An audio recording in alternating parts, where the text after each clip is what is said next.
Namaste. Namaste and welcome to this short video practice. A couple of weeks ago, I managed to delete all of the videos for that week without editing them. So this is a makeup for the sequence that we did in week 2. And it's just a short practice.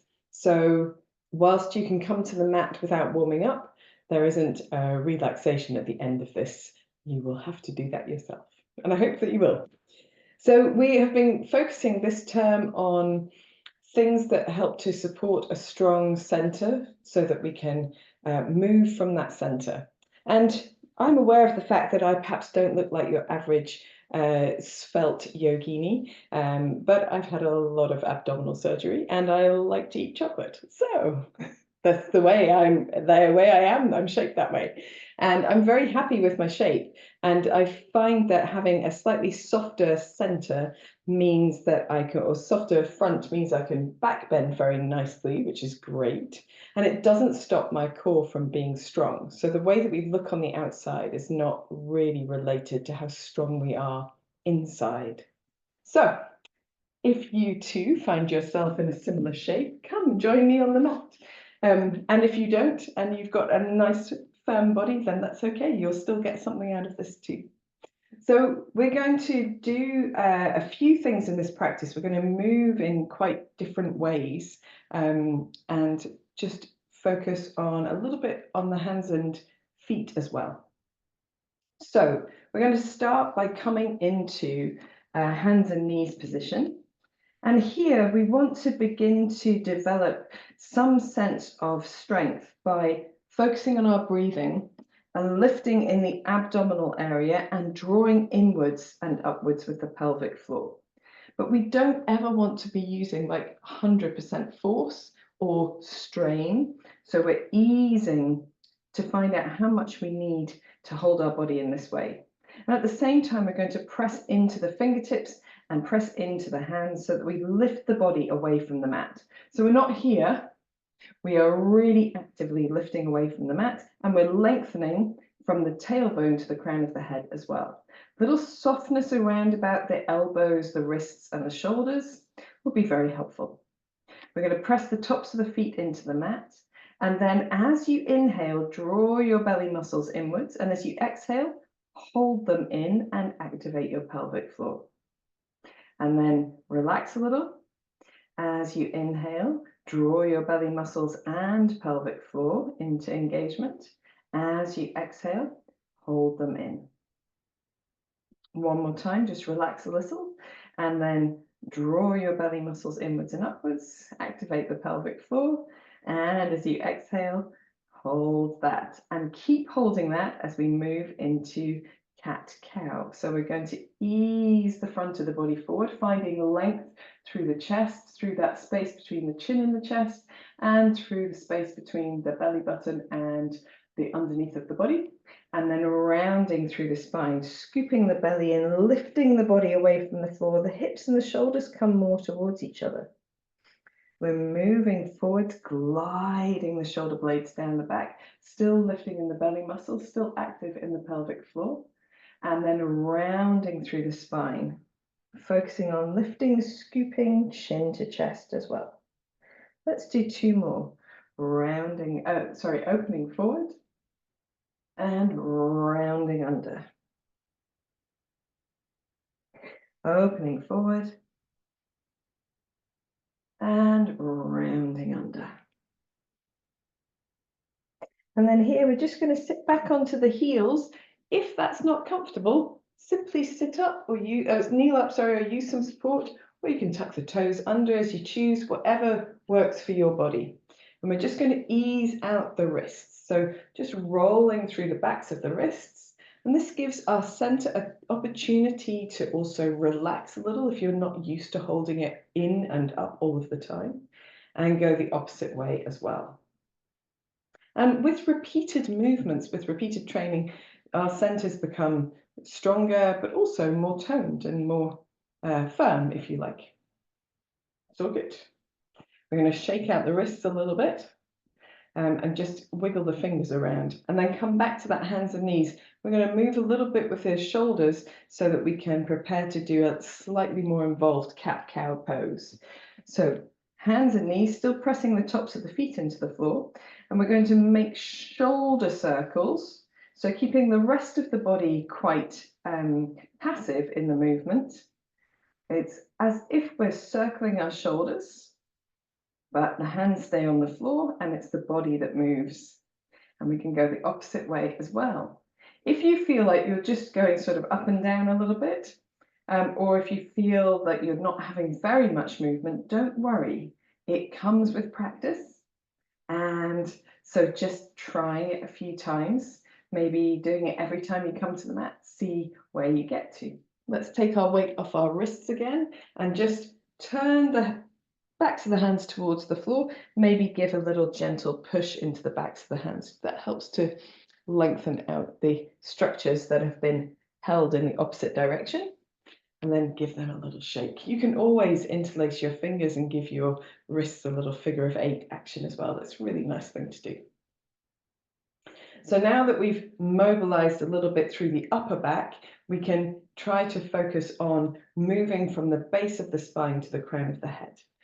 Again, with that great abdominal control, just not forcing or straining, but just activating, creating that sense of contained strength.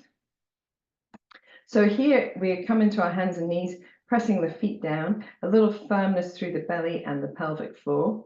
And we're going to move from the base of the spine first. So we're going to tuck the tailbone up, lengthen through the abdomen so that we create this beautiful back bend and bring the head forward last, gliding the shoulder blades down to open the chest.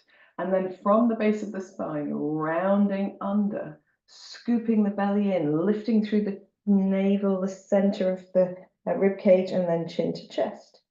And then moving from the base of the spine, tucking the tailbone the opposite way, lengthening through the front of the body, gliding the shoulder blades down the back to open up the chest, looking forwards.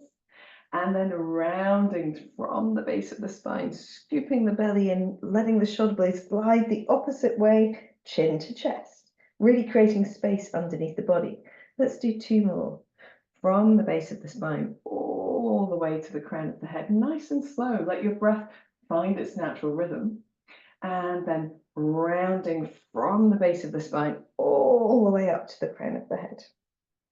And then here, just taking a moment to come into child's pose, maybe taking the knees wide if it suits you, reaching the palms upwards and the arms forwards, and letting the forehead settle to the floor. If your forehead doesn't come to the floor, that's not a problem. That's what blocks and supports are for. Or you can fold your arms and then rest your head on the backs of your forearms, which is usually quite a nice alternative. Here, the turning of the palms upwards actually gives us a little different sensation across the shoulders, different kind of stretch. So we are softening here, relaxing the belly muscles, relaxing the muscles of the back as well, but we don't focus on activating them quite so much. They do activate, of course. Softening the features of the face. And when you're ready, you can pad your hands back towards you and come back into an upright position, shaking out the wrists, doing anything that feels good for the wrists at this point. Very good. So we want to do a little bit of movement for our hips. Whilst we have moved the pelvis, we need to move the hips a little bit more as well. So we'll come onto hands and knees. Bring the knees a little bit closer together, and we'll start with the right foot first. We're firming the belly, lifting the pelvic floor, and then taking the right heel up as we glide the shoulder blades down and open the back. Open the front of the body rather, and then round through the spine, nose to knee, heel to buttock, chin to chest. And then opening forwards, rounding under. We have all the same movements, that gliding of the shoulder blades, that lifting and scooping in of the belly, but we've added an element to it. We'll do 1 more. And rounding. Here we're going to swap sides, so just leave the right knee on the floor and then come to your neutral back, Firm the belly and the pelvic floor. Take the heel of the left foot up behind you, glide the shoulder blades down to open the chest, and then rounding through the spine, heel to buttock, nose to knee, chin to chest. Lifting through the front of the body as you lift the heel, rounding through the spine as you draw that knee underneath the body and try and tuck the body as much as possible as you do that. Let's just do one more after this. Lifting that heel, rounding through the spine, and then placing the foot down. Taking a moment, you might like a child's pose. I really enjoy back bending, so I don't mind coming straight out of that, but if you need a child's pose to release, then take a child's pose. Shake out the wrists when you're ready. Roll the wrists. Really nice thing to do. Maybe just bring the backs of the hands and palms of the hands together a few times. And in the opposite direction as well. I've already done quite a lot of work on my wrists today, so I'm taking care to release them every time. If you don't need to, just take a couple of deep breaths. So we're going to come into our hands and knees posture, but this time we're going to lift the knees off the mat, just the knees. We're trying to keep as close to the floor as possible. This pose is called bear pose. So we're on our hands and knees, just as we were before, but this time we're going to tuck the toes under and first feel that scooping in of the belly muscles, lifting of the pelvic floor, and then we just float the knees just a touch off the floor, and you can move yourself around here if it feels comfortable. You can do little circles, or you can move the knees from side to side, whatever feels good, and then gently releasing down. Take a moment to come off your wrists and come to the back of your mat. So bear pose is quite challenging for some people if you're not used to doing that movement. If you don't find it challenging at all, that's great. Don't worry about it. Keep practicing with us and something will come up that probably does challenge you. But if you need to take more time just doing simple bear pose, stick with that rather than doing this next practice. But we're going to walk our bear pose up and down the mat for those who are comfortable doing that. So coming onto hands and knees at the bottom end of your mat, tucking your toes under, really firming in your center. And we want to lift the knees and we want to be quite buoyant here. So we want to be able to shift our weight around so that we can do same hand and foot forwards, as close to the floor as possible, and backwards. And then we're going to go forwards again, but we're going to do opposite hands and feet, which I think is a little bit easier, but it's good to be able to do both. So when you're ready, back the way as well, staying as close to the floor as possible.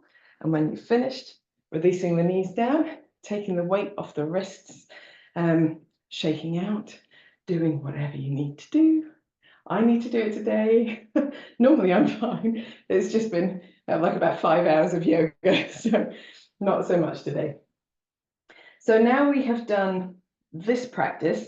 You could do that several times. And it's a really nice thing to add to any hands and knees practice. It requires a lot of strength, but also it provides a real cardiovascular response in the body. So it pushes your heart rate up really high, well, not really high, but elevates the heart rate briefly. There we are.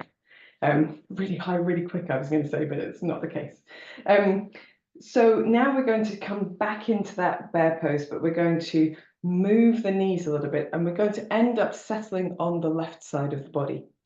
So as we come into hands and knees this time, we're lifting the knees just a little off the mat. We're going to twist the knees to the right and then twist the knees to the left. If you feel comfortable, you can maybe take your opposite hand off the mat. So as you twist to the left, taking the left hand up. As you twist to the right, taking the right hand up.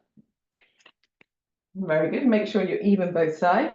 And then the next time your right hip comes towards the mat and you're facing to your right, you can just land yourself on your butt, on the outside of your left leg and buttock cheek.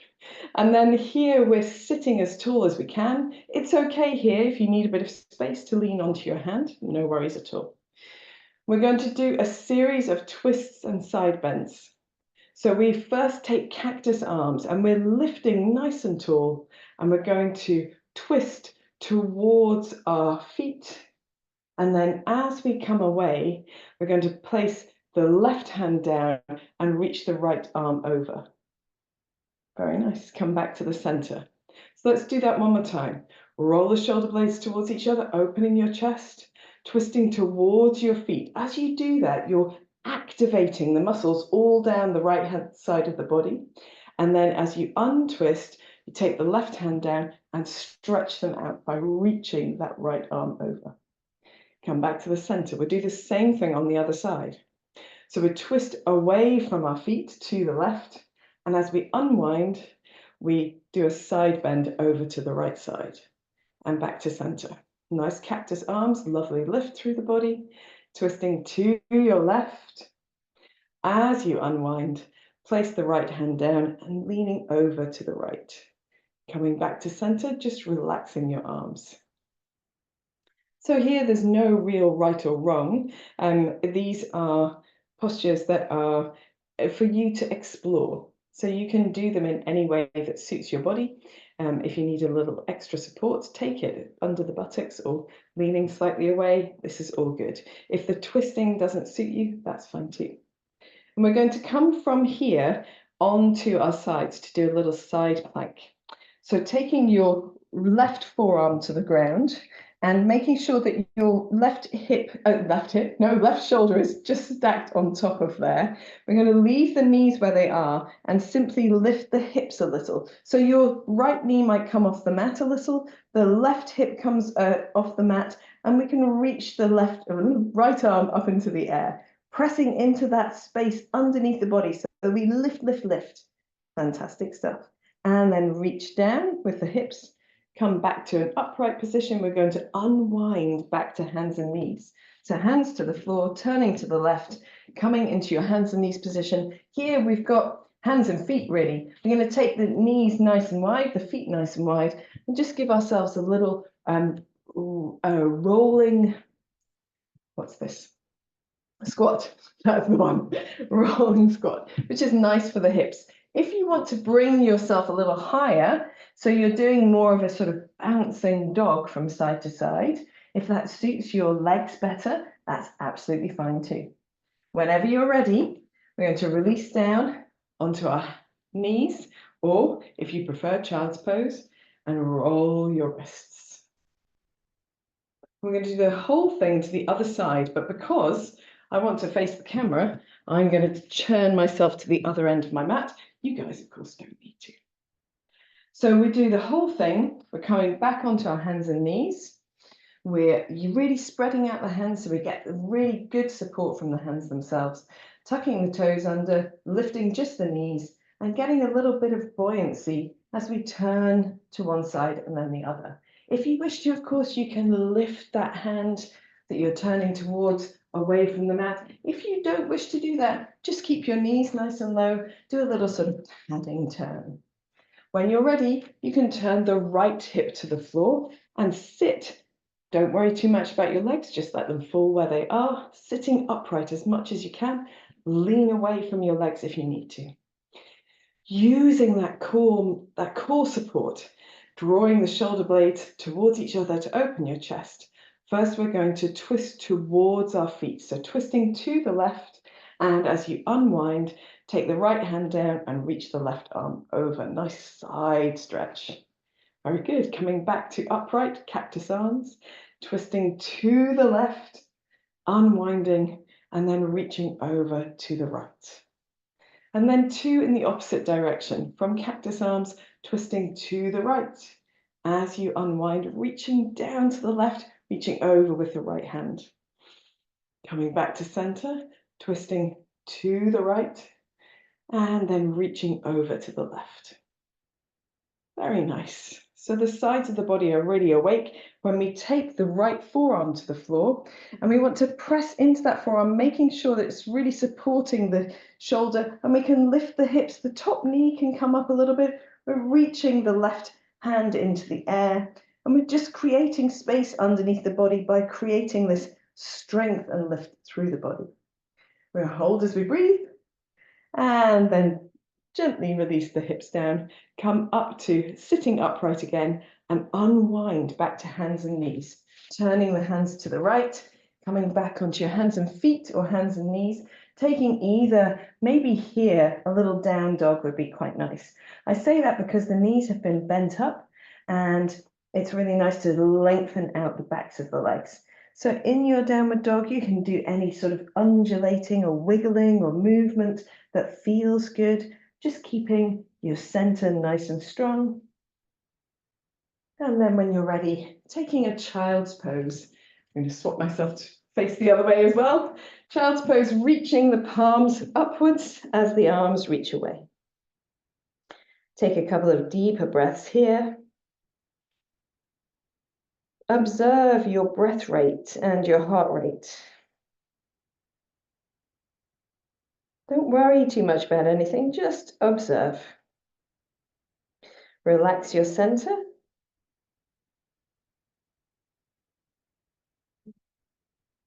And when you're ready, you can come back up into an upright position. Awesome. So here, again, if you need to, just rolling the wrists a little. I find that it's much less work on my wrists to do these poses than it is just a simple hands and knees. I find hands and knees the worst for my wrists. Anyway, it's all good. So we're going to add a little bit more to this, and you can stick with exactly what we've done if you find that that's the level which you find challenging enough for you, no problem. If you want to add a few more bits, then I'll offer them on this round. So we're going to start with the hands and knees position again, spreading those fingers, tucking the toes, scooping the belly in, taking the knees off the floor. And this time you can begin to move yourself around. And when you're ready, turning to the right, lifting the left leg through, and just getting a bit of buoyancy here on the left arm and the right foot, and then turning to the left and lifting the right leg up, just getting a little bit of buoyancy on that side too. So we're going to do that one more time to each side. Nice and firm in your center. And then turning to the right and just dropping your hips down as you did before, coming up to sitting. And here we're going to take our arms to cactus arms, draw the shoulder blades towards each other, sitting really tall, twist to the right, unwind, and take that side stretch to the left. Let's do that one more time. We're only doing this variation at this time. Twist to the right, unwind, and lean over to the left. And then we're going to take the left forearm to the floor and straighten our legs. So you can do it with bent legs if you'd like to, but if you feel comfortable straightening the legs, full side plank, reaching the right arm up, press into your forearm. Allow your neck to be nice and relaxed, nice and firm through the belly. And for those who wish to, you can lift the top leg as well, only if you like to. And then gently releasing down, going to release back to sitting upright.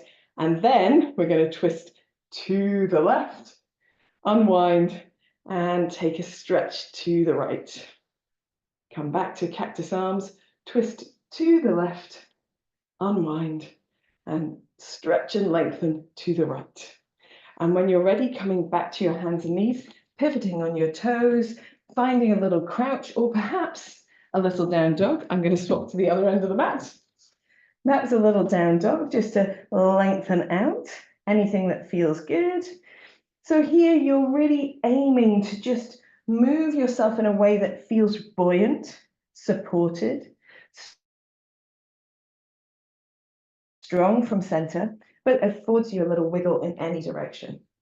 When you're ready, you can come down to your child's pose. If you do need an alternative to child's pose, feel free to lie flat on your tummy. It's what we're going to do after this variation as well. Palms turned upwards if you want to, or turned down if you prefer, whatever feels like the best thing for your shoulders. Really relaxing through your core. A few long, deep breaths. And when you're ready, you can pad your hands back towards you as you come up into kneeling, and we'll practice the extra spicy variations on this side. So we're going to come into our hands and knees, spreading the fingers, tapping the toes, bringing the knees off the mat and just getting quite buoyant. You can stir yourself around in circles, whatever feels good. If one of those variations feels better for you, stick with that. But if you're comfortable, turning to the right, left even, lifting the right leg off the floor, turning to the left, lifting the right leg off the floor, and just doing one more to each side, nice and firm in the center. And then as you turn to the right this time, letting the hips come down, sitting really tall. And we're going to twist first towards the feet. So to the left, as you unwind, take the right hand down, reach the left arm up and over, stretch out that side. Coming back to upright, twist to the left, unwind, and then reach over to the right side.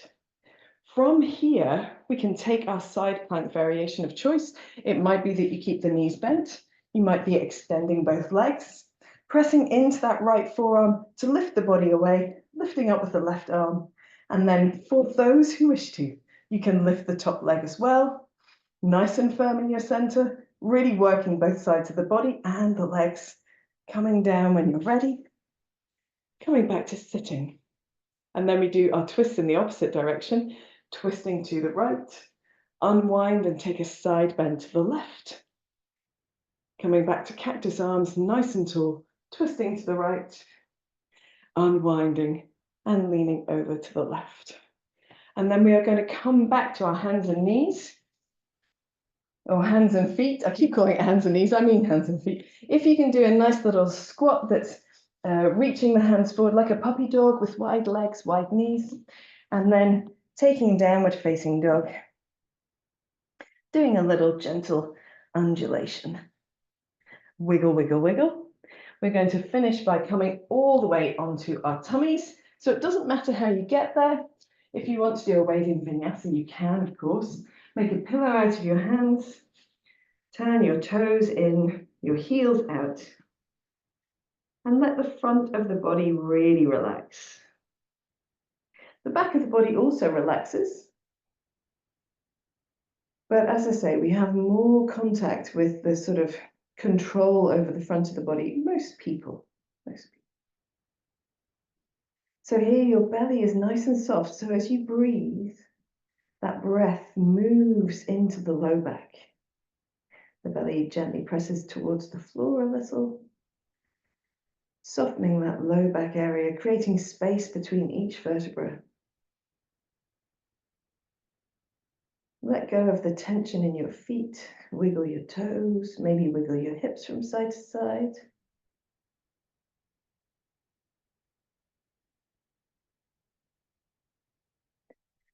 And you can rest here for as long as feels comfortable.